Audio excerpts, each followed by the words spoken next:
Welcome to episode 39 of the Lone Hockey Podcast, where today we're going to be talking about diagonal zone entries and the importance of diagonal entries in today's NHL. And when you look at the makeup of diagonal entries and their importance in transition play and the importance of sustained offensive zone possession, you're looking at so many different options when it comes to zone entries and being able to enter the zone with possession and with sustainability as well. And so by entering the offensive zone on a diagonal, you want to be able to have players who can not only attack in a diagonal, but have the ability to do that from finding the middle of the ice. And being able to find the middle of the ice is as important as it comes when it comes to creating zone entries and creating zone entries with sustainability. And you look at players who create pace in the NHL today and players who are really elite with their zone entry numbers, a lot of them have high pace to their play. I think of players like Nikolai Ehlers, there's Andre Burakovsky, and there's Matt Barzal, there's Connor McDavid, there's Braden Point, there's Jack Hughes, Leon Draisaitl. Leon Draisaitl isn't necessarily a speedy example, but you look at so many different players in terms of how they're able to create and how they're able to create diagonally on entries and how efficient they are at creating diagonally, moving laterally with efficiency. It's really underrated when talking about diagonal entries and the importance of them as well. And even players like Carter Verhaeghe, and you look at Kirill Kaprizov, Nathan MacKinnon, Taylor Hall when he was previously to his time in Chicago, where he hasn't necessarily gotten a full run with Chicago yet. So it'll be interesting to see if he can get his zone entries numbers back up.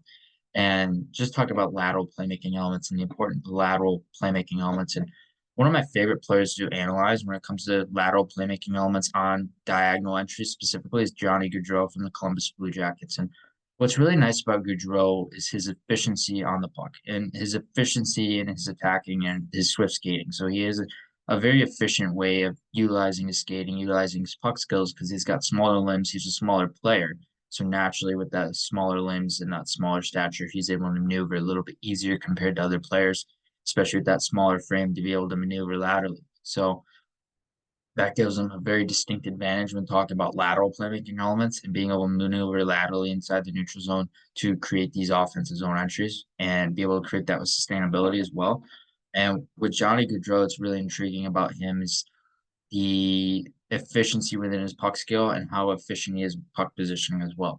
So he's really elusive when handling pucks. He's really elusive at understanding how to maneuver, and he's really elusive at being able to create that space, that diagonal space and lateral space on the entry in and of itself.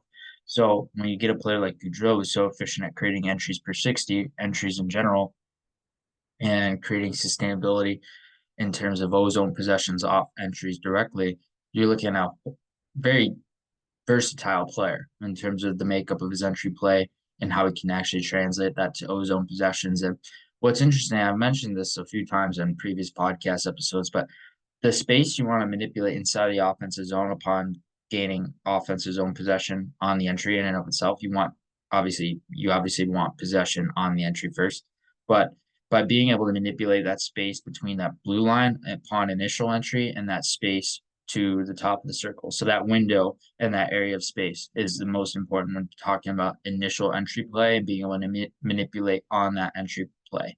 So by being able to create possession, being able to manipulate moving laterally upon that entry and doing that, moving on a diagonal is so much easier to be able to do that because by moving on a diagonal on the entry already, it allows players to specifically find ways to manipulate and move laterally and gain a step moving laterally upon offensive zone entry versus if they're attacking a straight line route, it's going to be much harder to manipulate that space inside the offensive zone that I mentioned, where it's something where players can actually collapse and defenders can collapse much easier in those situations on the attackers. So by being able to have maneuvering and different versatility options moving laterally inside the neutral zone helps translate that to the ozone style of possession as well.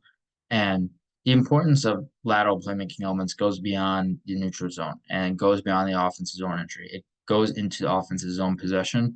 And by being able to maneuver laterally in general, it forces the D to switch. It forces the D to move laterally. It forces the goalie to move laterally. It forces the forwards to track back and move laterally. So you're forcing coverage to collapse moving laterally, and they don't necessarily want to change direction. They want to track back, ideally moving north. in their direction and close the play as quick as they can. They don't necessarily want to change direction, and talking about that from a defender's perspective. They don't want to track back through the middle, moving north, and then try to change possession or change direction instantly. They don't want to do that.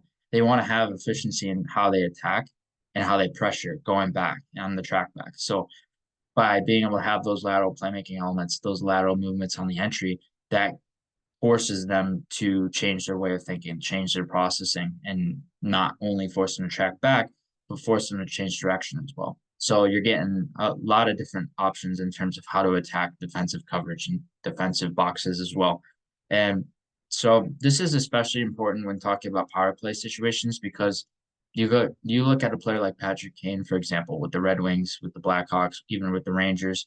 I wouldn't necessarily say he was as good at doing it with the Rangers because he was injured and he wasn't able to use his linear crossovers to his full advantage because of the limited hip mobility that he had. So in terms of his push-offs within a stride, he wasn't necessarily gaining full extension. He wasn't able to maneuver as fluidly as he would in his time in Chicago when he was fully healthy.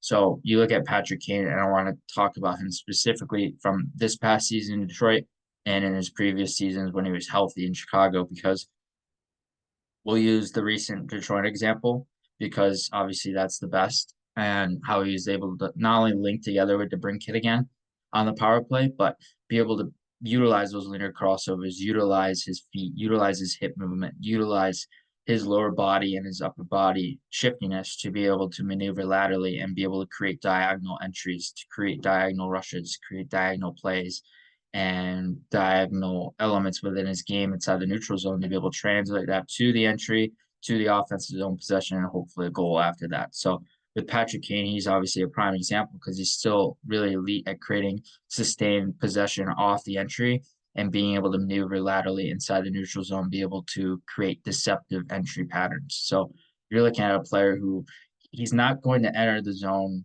solely moving north. He has a lot of different dynamic elements to his entry play and how he attacks entries. So that gives you a versatile range of how you can actually attack those situations. And it gives him a lot more leeway in terms of how he can actually process those ozone elements and be able to interpret that space as well. So with Patrick Kane, he's a really good example. He's really good at doing it consistently.